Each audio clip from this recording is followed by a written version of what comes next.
بسم الله الرحمن الرحيم الحمد لله رب العالمين وصلى الله وسلم وبارك على نبينا محمد وعلى آله وصحبه أجمعين. أما بعد، يقول المولى عز وجل في محكم تنزيله: وما من دابة في الأرض إلا على الله رزقها ويعلم مستقرها ومستودعها كل في كتاب مبين.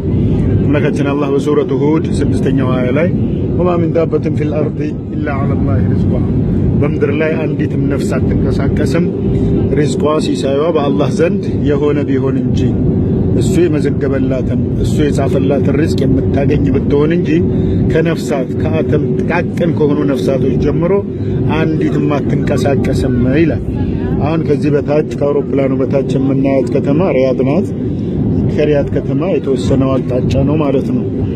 እና እያንዳንዱ የምናየው ፎቅ ውስጥ ህፃናት፣ ሽማግሌዎች፣ ወጣቶች፣ አረጋውያን፣ እናቶች፣ አባቶች ይገኛሉ። በተለያዩ ስፍራዎች መስሪያ ቤቶችም እዚህ ውስጥ ናቸው። ፋብሪካዎችም እዚሁ ናቸው። የነዳጅ ማደያዎችም የተለያዩ የማህበረሰቡ መገልገያ እንዲሁም የማህበረሰቡ ደግሞ የተለያዩ ድርጅቶችም እዚሁ ላይ ናቸው ማለት ነው። አሁን እያንዳንዱን አላህ ቆጥሮ ያውቀዋል። ለቀድ አህሳሁም ወዐደሁም ዐዳ ይላል። እያንዳንዱን ቆጥሮ ያውቀዋል በቁጥር ማለት ነው። እኛም ማናውቀውን ቁጥር አላህ ያውቃል። እኛም ማናየውን ያያል።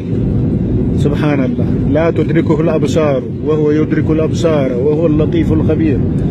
እሱ የሚታይ አይደለም፣ አይኖች አያዩትም፣ አይኖችም ጠቅላላ ያያል ይላል። በዚህ በምናየው ምድራዊ በሆነው ቤቶች ውስጥ ከሚገኙትን ማለት በየፎቆች ውስጥ የሚገኙትን የሰዎችን አይን፣ የእንስሳትን፣ የህፃናትን፣ የነፍሳትን፣ የፍጡራንን ሁሉ አይኖች አላህ ያያቸዋል፣ ይቆጣጠራል ማለት ነው። ሱብሃንአላህ ይሄ የአላህ ሱብሃነሁ ወተዓላን ጥበባቶችና ዕውቀቱን ከምናስተውልበት ሌላ ወገን ነው። እኛ ግን አሁን ከዚህ ላይ ፎቁ እንኳን ራሱ ጠጠር ነው የሚመስለው። ወይም ደግሞ ዝቅ እያለን ስንመጣ አሁን ትንሽ ጎላ እያለ መታየት ጀመረ። መኪናዎች ትላትሎች ናቸው የሚመስሉት። ከዛ በላይ ያለው አምላካችን አላህ ሰማያትና ምድርን የቱን ያህል እንደሚቆጣጠርና እንደሚያውቅ መረዳት እንችላለን ማለት ነው። ሱብሃንአላህ አላህ ሱብሃነሁ ወተዓላ በእያንዳንዳችን ላይ የዋለውን ችሮታ ማስተንተን ይኖርብናል ማለት ነው። እንዲሁ ንግስናውን አስመልክቶ ንግስናን ደግሞ ለፈለገው እንደሚሰጥ በተመለከተና ከፈለገው ላይ ደግሞ እንደሚገፍ በመለከት አላህ ዐዘ ወጀል እንዲህ ይላል: ቁል ኢላሁመ ማሊከል ሙልክ፣ አላህ ሆይ የነገስታት ሁሉ ንጉስ ነህ በለኝ። ቱእቲል ሙልከ መን ተሻእ፣ ለምትፈልገው ንግስናን ትሰጣለህ። ወተንዚዑል ሙልከ ሚመን ተሻእ፣ ከምትፈልገው ላይ ንግስናን ትገፋለህ። ወቱዒዙ መን ተሻእ፣ ያሻህን ታልቃለህ። ወቱዚሉ መን ተሻእ፣ የፈለግከው ዝቅ ታደርጋለህ። ቢየዲከል ኸይር፣ የሁሉም ነገር በላጭ የሆነ ነገር በሙሉ ባንተ ቁጥጥር ባንተ እጅ ውስጥ ነው ያለው በል።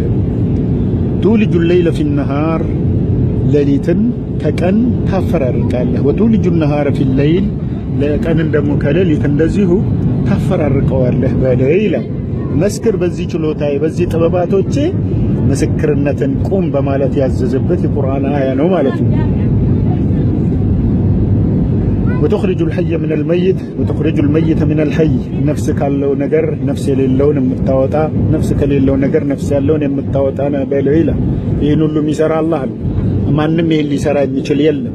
በዛ አጋጣሚ በዮሐንስ ወንጌል ምዕራፍ 5 ቁጥር 30 ላይ እኔ ከራሴ አንዳችን ላደርግ አልችልም፣ እንደሰማሁ ፈርዳለሁ፣ ፍርዴም ቅን ነው፣ የላከኝን አምላክ ፈቃድ እንጂ ፈቃዴን አልሻም ብሎ ክርስቶስ ተናግሯል የሚል ባይብል ላይ እናስተውላለን።